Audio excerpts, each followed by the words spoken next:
até Atos 9, melhor dizendo, a gente vê a mensagem do Evangelho ela sendo anunciada aos judeus, até Atos 9. A partir daqui, de Atos 10, que é o capítulo que está dando base para essa lição 11, a gente já vê o Evangelho começando a ser anunciado e pregado aos gentios. E como eu disse, gentios são todos aqueles que não são judeus. Meus irmãos, a paz do Senhor Jesus, estamos aqui para mais uma aula. Hoje a lição de número 11, uma igreja hebreia na casa de um estrangeiro. Hoje, por motivos técnicos, eu vou estar fazendo um vídeo um pouco mais curto, um comentário breve sobre a lição, mas a fim de ajudar você, que é professor de escola bíblica dominical, a preparar a sua aula melhor, apresentando subsídios, um norte, né, para preparar a sua aula. Mas também para você, que não é professor, mas quer entender um pouco mais a lição, gosta de estudar durante a semana a lição, para poder chegar entendendo do que a lição fala na escola bíblica. Então, eu espero que seja bênção para a sua vida. Venho te pedir, você que não é inscrito no nosso canal, que você venha se inscrever, curtir, comentar. Que Deus abençoe a sua vida. Vamos para mais uma aula. O nosso texto áureo. Respondeu então Pedro: Pode alguém porventura recusar a água para que não sejam batizados estes que também receberam, como nós, o Espírito Santo? Atos 10, versículo 47. A nossa verdade prática. O episódio da igreja hebreia na casa do gentio Cornélio demonstra que Deus não faz acepção de pessoas. A leitura bíblica em classe, que é a leitura que dá base para essa lição, ela está em Atos 10, do versículo 1 ao 8, depois do versículo 21 ao 23 e depois do versículo 44 ao 48, que diz assim: E havia em Cesareia um varão por nome Cornélio, centurião da corte, chamada Italiana, piedoso e temente a Deus, com toda a sua casa, o qual fazia muitas esmolas ao povo e de contínuo orava a Deus. Este, quase à hora nona do dia, viu claramente numa visão um anjo de Deus que se dirigia para ele e dizia: Cornélio. Este, fixando os olhos nele e muito atemorizado, disse: Que é, Senhor? E o anjo lhe disse: As tuas orações, as tuas esmolas têm subido para a memória diante de Deus. Agora, pois envia homens a Jope e manda chamar Simão, que tem por sobrenome Pedro. Este está com um certo Simão, curtidor, que tem a sua casa junto do mar. Ele te dirá o que deves fazer. E retirando-se o anjo que lhe falava, chamou 2 dos seus criados e a um piedoso soldado dos que estavam ao seu serviço. E, havendo-lhes contado tudo, os enviou a Jope. E descendo Pedro para junto dos varões que lhe foram enviados por Cornélio, disse: Sou eu a quem procuras? Qual é a causa por que estás aqui? E eles disseram: Cornélio, o centurião, varão justo e temente a Deus, e que tem bom testemunho de toda a nação dos judeus, foi avisado por um santo anjo para que te chamasse à sua casa e ouvisse as tuas palavras. Então, chamando-os para dentro, os recebeu em casa. No dia seguinte, foi Pedro com eles, e foram com ele alguns irmãos de Jope. E dizendo Pedro ainda estas palavras, caiu o Espírito Santo sobre todos os que ouviam a palavra. E os fiéis que eram da circuncisão, todos quantos tinham vindo com Pedro, maravilharam-se de que o dom do Espírito Santo se derramasse também sobre os gentios, porque os ouviam falar em línguas e magnificar a Deus. Respondeu então Pedro: Pode alguém, porventura, recusar a água para que não sejam batizados estes que também receberam, como nós, o Espírito Santo? E mandou que fossem batizados em nome do Senhor. Então rogaram-lhe que ficasse com eles por alguns dias. Essa é a nossa leitura bíblica em classe, que dá a base para a nossa lição. E como a gente já é costume fazer, vamos analisar o contexto que esse texto que nós acabamos de ler, ele está inserido. Vamos fazer aqui uma análise desse contexto. Na lição passada, nós estudamos sobre a expansão da igreja, que se deu após a morte de Estevão. Estevão morre apedrejado.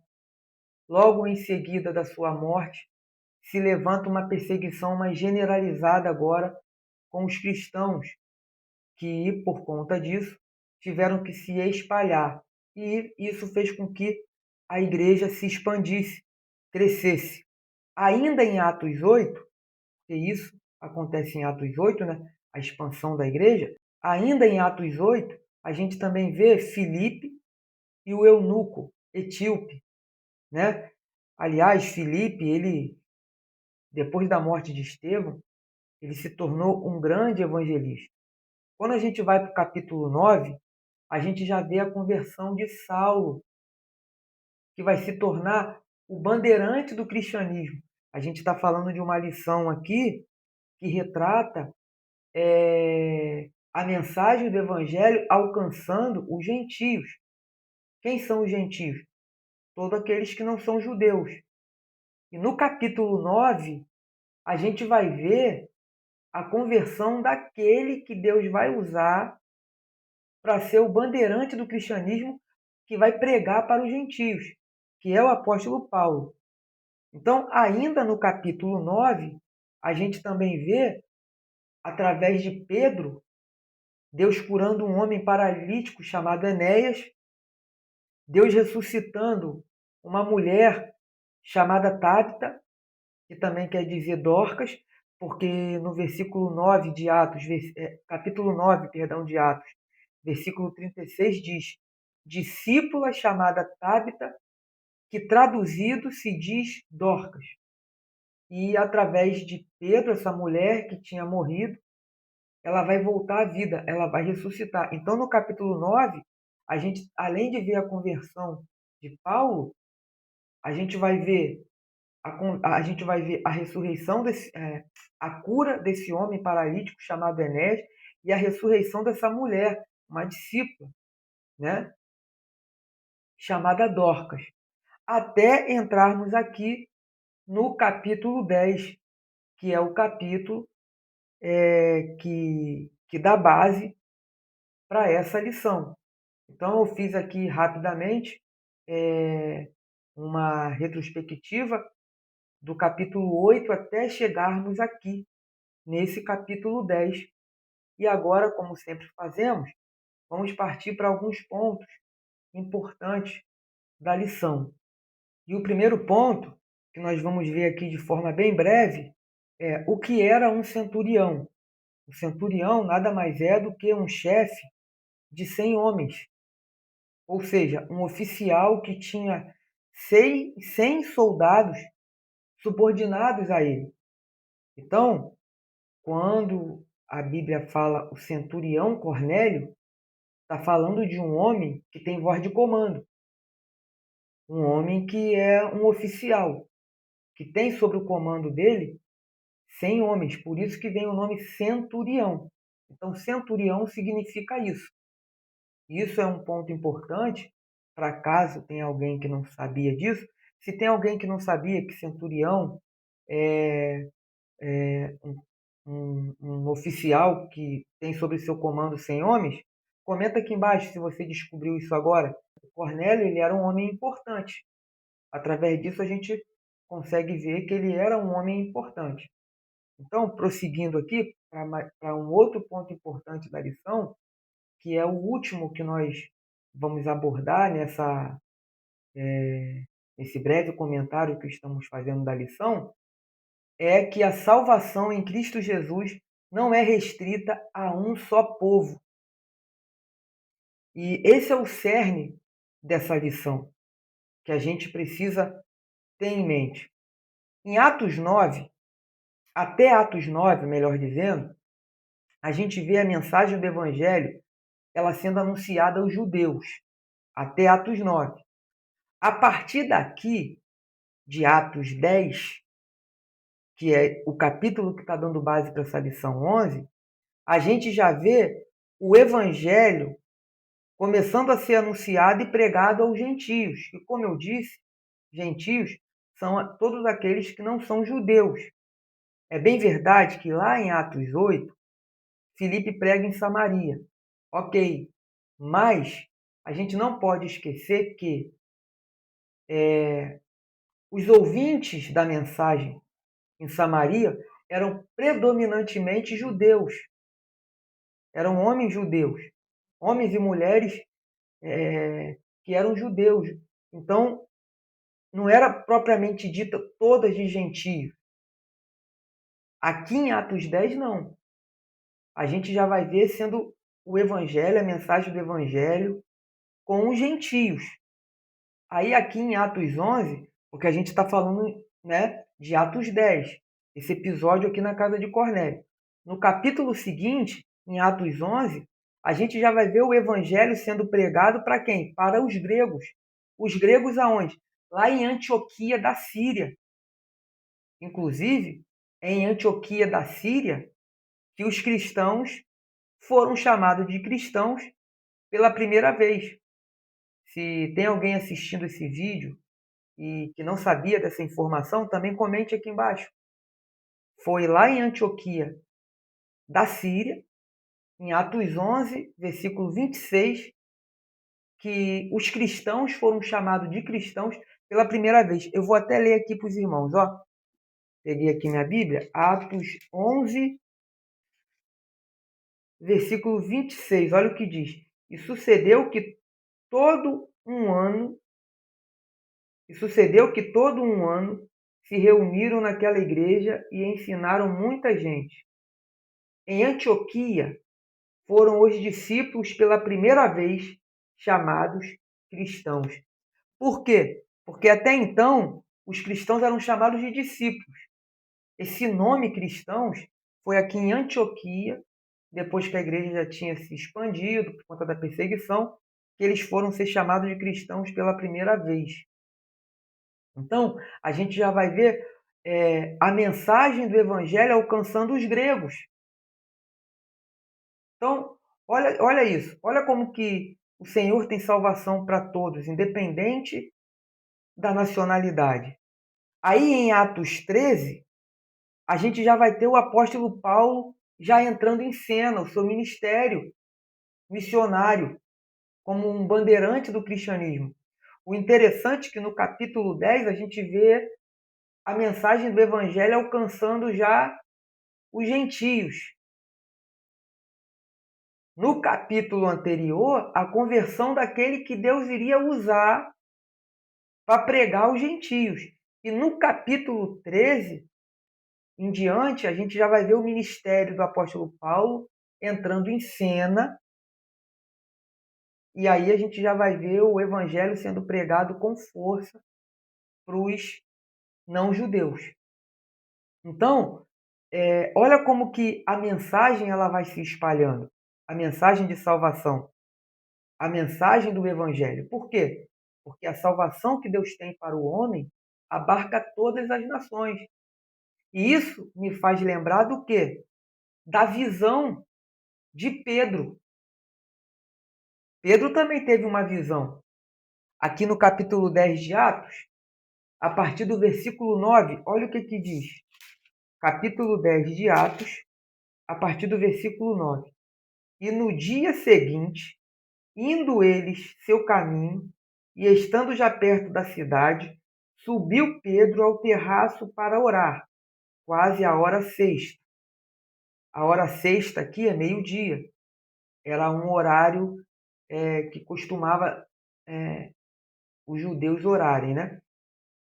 Olha o versículo 10. E tendo fome, quis comer. E enquanto lhe preparavam, sobreveio-lhe um arrebatamento de sentidos e viu o céu aberto e que descia um vaso como se fosse um grande lençol atado pelas 4 pontas, vindo para a terra, no qual havia de todos os animais quadrúpedes, répteis da terra e aves do céu. E foi-lhe dirigida uma voz: Levanta-te, Pedro, mata e come. Mas Pedro disse: De modo nenhum, Senhor, porque nunca comi coisa alguma comum e imunda.